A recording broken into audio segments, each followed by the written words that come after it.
the most. He tested, he would get up and he would tell stories at the beginning of the class about how much he hated athletes, and student athletes, and the whole athletic program. And I was like, I gotta go tell this man that I need to take the midterm, like, they were like, you'll take it when you get back. And I was like, I can't take my midterm when I get back, I can't, you don't understand. So I thought, okay, you know what, I'll just screw myself and I'll ask if I can take the midterm early, you know, because at least that'll make me look good, you know, and it's like, and I'm gonna miss a certain amount of information that's gonna be on the test, so, you know, I'm sacrificing in order to do this, and so maybe this will at least, and he was like, you will take the test on the day of the test or you will fail my class. It's exactly what he said to me. So I went back to my coach and I was like, you know, he won't budge, it's not gonna happen, you don't understand, this guy hates me. He hates me just because I wear an Aztec uniform, he hates me. So they're like, don't worry about it, we'll take care of it.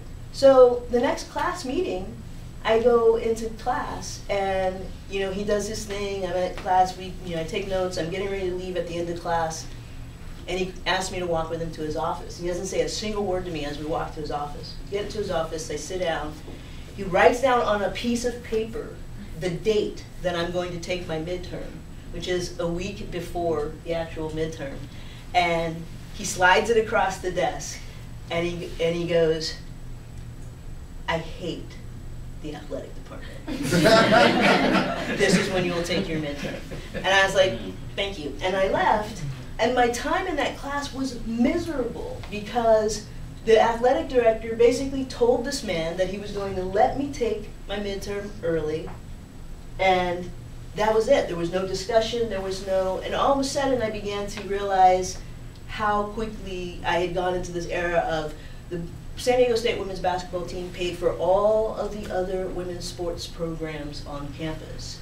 So what we did was really important. If we lost, if we had a losing season, that was not good. If we didn't bring in a crowd, that was not good. And so all of a sudden I became elevated to this like godlike place among sports writers and students and other people, and but was not being supported at all, as a student who was in college to get an education. It just went downhill from there, and I actually ended up leaving after my junior year. And that year we went to the regionals and we lost to Cheryl Miller and the McGee twins in the semifinals at SC. So you're right, there's something to that home court advantage. We were totally outmatched, but we played a good game. We actually hung with them for most of the game, so it was pretty cool. But I ended up leaving. I actually left from that I didn't even return to campus because I was so disgusted and so just felt owned, basically, that I had pretty much lost my love for the game, and it took me a long, long time to get it back. Just real quick, all the stuff that's been in the paper with Rutgers and the coach beating up, that was commonplace, is commonplace. I went through 2 coaches at San Diego State. The first one was fired because he used to throw chairs at us, and somebody actually caught it on film and reported it. And then we all got interviewed and had to sign a petition basically saying, yeah, no, we don't like chairs being thrown at us and stuff.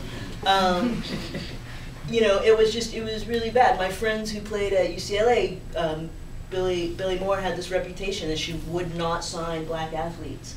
I mean, she was quoted as saying that she couldn't work with them, she couldn't coach them. But then she started losing because SC was signed the McGee twins first, and then they signed Cheryl, and then they signed Cynthia, and Long Beach and San Diego State. We all were starting mostly all black starting fives, and so Billy Moore had to she was basically put on notice by UCLA's athletic department that she had to start signing black athletes, and so she did. She started signing and signing, and they kept losing, and so she rescinded all their scholarships in like a 4-year period, and was quoted as saying, if I can't win with them, I don't want them on my team. So that's where I'll stop. Thank you.